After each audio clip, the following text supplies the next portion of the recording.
Selamat siang, saya Fiona Sasinki, biasa dipanggil Vio. Saya berkuliah di Universitas Multimedia Nusantara dengan jurusan Desain Komunikasi Visual. Saya memilih desain komunikasi visual karena saya memiliki cita-cita untuk memiliki pengaruh yang positif di dalam dunia kreatif. Hal ini juga karena passion saya yang dari kecil suka dengan hal-hal yang berbau art dan juga desain. Ini juga mendorong saya untuk mengasah kemampuan saya dalam bidang tersebut. Di kampus, saya juga aktif dengan berbagai kegiatan kepanitiaan, dan hal ini mengasah kemampuan saya untuk bekerja sama secara tim dengan baik. Kemudian saya juga pernah mengikut volunteering, dan ini memperkuat kemampuan saya untuk memiliki skill adaptasi yang baik. Dari pengalaman-pengalaman ini juga membantu saya untuk mempunyai time management yang baik. Saya yakin pengalaman-pengalaman yang saya miliki dapat membantu saya untuk menghadapi tantangan-tantangan di dalam dunia kerja. Saya memilih perusahaan ini karena perusahaan ini setelah saya research memiliki visi dan misi yang sejalan dengan cita-cita saya. Kemudian setelah saya lihat lingkungan kerjanya juga sangat kolaboratif dan juga aktif, dan hal ini membuat saya semakin antusias untuk berkontribusi dan juga menjadi bagian di tim kreatif ini.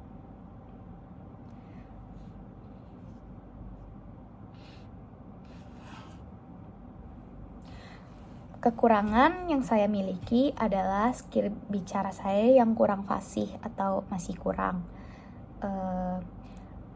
Hal ini saya atasi dengan cara ketika presentasi saya membuat sebuah poin-poin dan berusaha untuk memahami materinya. Jadi ketika presentasi saya tidak hanya membaca saja, tetapi saya akan menjelaskan sesuai dengan pemahaman saya.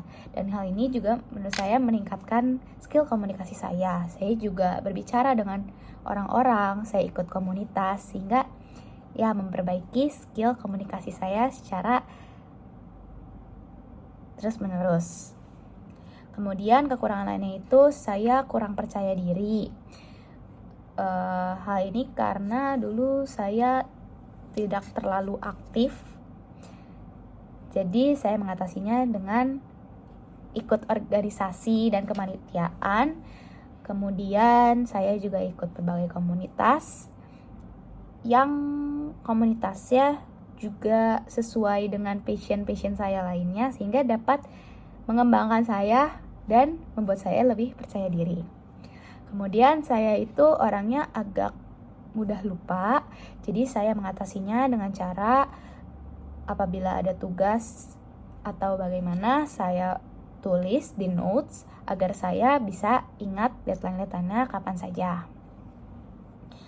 Kemudian kelebihan saya adalah saya mampu berpikir secara kreatif.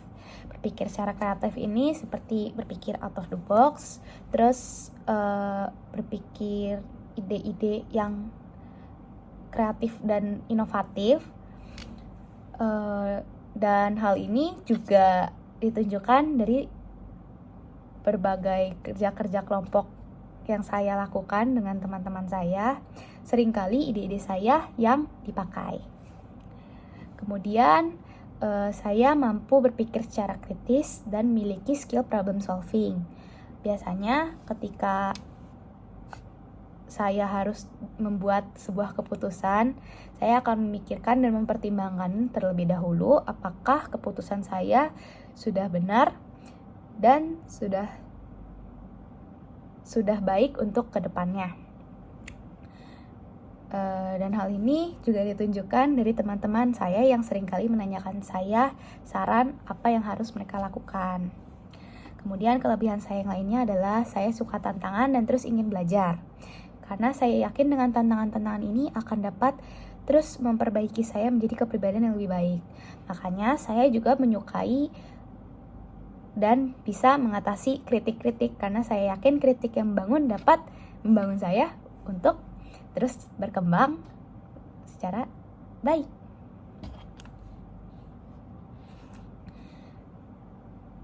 Yang saya sukai dari desainer adalah saya suka ketika desain dan kerja keras saya ini itu bisa dilontarkan ke dalam karya secara fisik. Jadi kerja keras saya dan ide saya itu berhasil dipakai, dan menurut saya itu adalah reward terbaik sebagai desainer. Ada suatu kebanggaan dari sana. Terus saya juga suka project-project unik karena menjadi tantangan bagi saya. Kalau hal yang kurang saya suka adalah revisi yang dilakukan secara terus-menerus. Mungkin kalau sekali 2 kali masih oke, tetapi kalau misalkan sudah berkali-kali, terkadang sedikit melelahkan.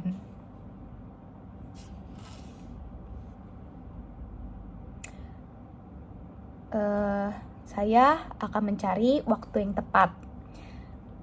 Biasanya waktu yang tepat ini adalah saat waktu diskusi dengan berbagai atasan dan juga tim-tim kreatif ini.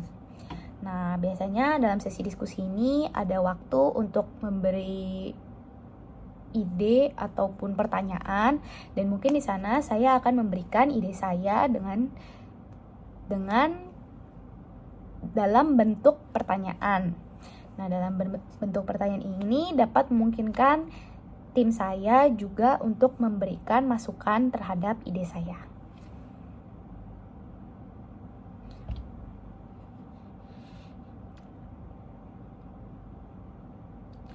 Yang pertama, saya akan jelaskan secara sopan kalau misalnya ada sebuah kekeliruan. Nah, saya akan memberikan gambaran secara jelas menurut pengertian saya. Kalau emang teman saya atau rekan saya masih kurang mengerti dan kurang bisa melakukannya secara benar, mungkin saya akan menawarkan sedikit bantuan dan juga arahan.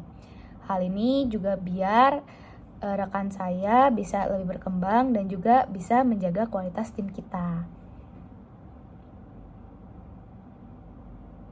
Saya akan memastikan lebih apakah memang benar kalau atasan saya salah. Kalau saya sudah 100% yakin, saya akan dengan sopan memberikan masukan dalam bentuk pertanyaan seperti apakah atasan saya sudah yakin dengan hal ini, karena berdasarkan research sepertinya hal ini ada kekeliruan. Sehingga dengan saya berbicara dengan sopan tidak akan menimbulkan kesinggungan dari atasan, dan saya juga akan menjelaskannya secara berdiskusi secara mata ke mata saja.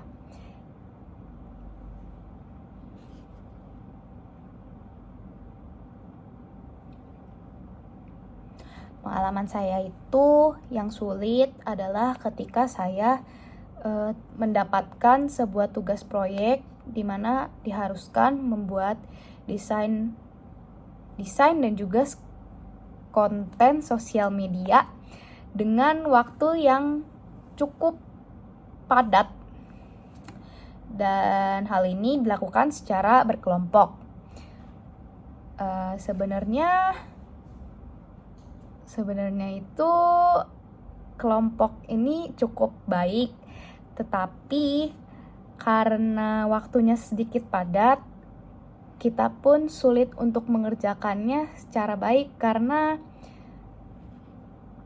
untuk membuat konten ini kita membutuhkan orang yang cukup banyak, sedangkan kelompok saya pas lagi itu sulit untuk menemukan jadwal yang pas untuk masing-masing karena mereka juga sibuk dengan berbagai proyek-proyek yang lain. Oleh karena itu, saya mengajukan solusi apabila ada yang mempunyai waktu senggang di hari itu, maka akan mengerjakan konten yang bisa dikerjakan sendiri. Kemudian, apa kita sudah ada waktu untuk bisa mengerjakan bersama, maka kita akan mengerjakan bersama. Dan dengan solusi itu, akhirnya kami pun dapat menyelesaikan tugas tersebut secara pas. Dan ternyata setelah kami presentasikan ke dosen, kelompok kami pun mendapat pujian jadi tim yang paling terbaik.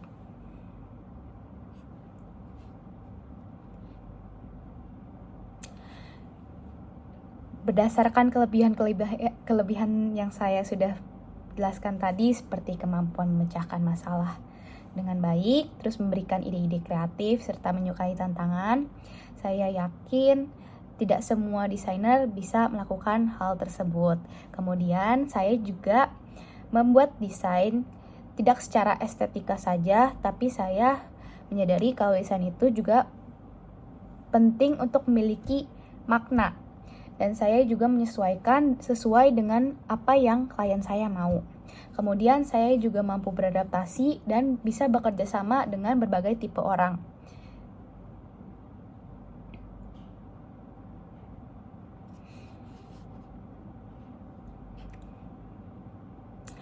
Rencana saya 3-5 tahun ke depan itu adalah saya memiliki ambisi untuk terus berkembang di dunia kreatif dan berharap untuk bisa menjadi kontributor berharga untuk tim dan juga perusahaan.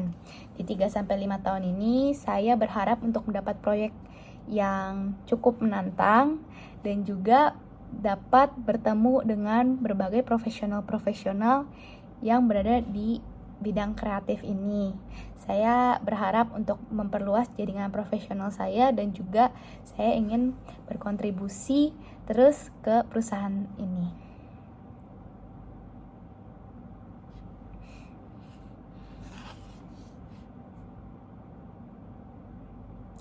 Saya memiliki keterampilan yang sesuai.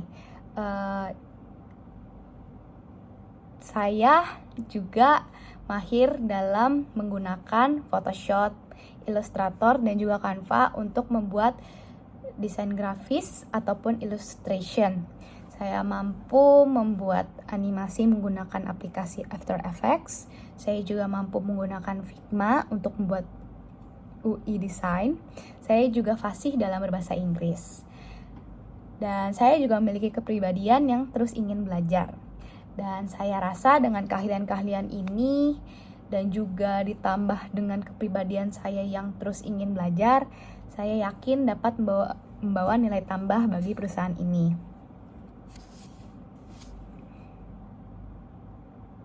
Semoga hal ini dapat meyakini Ibu untuk merekrut saya.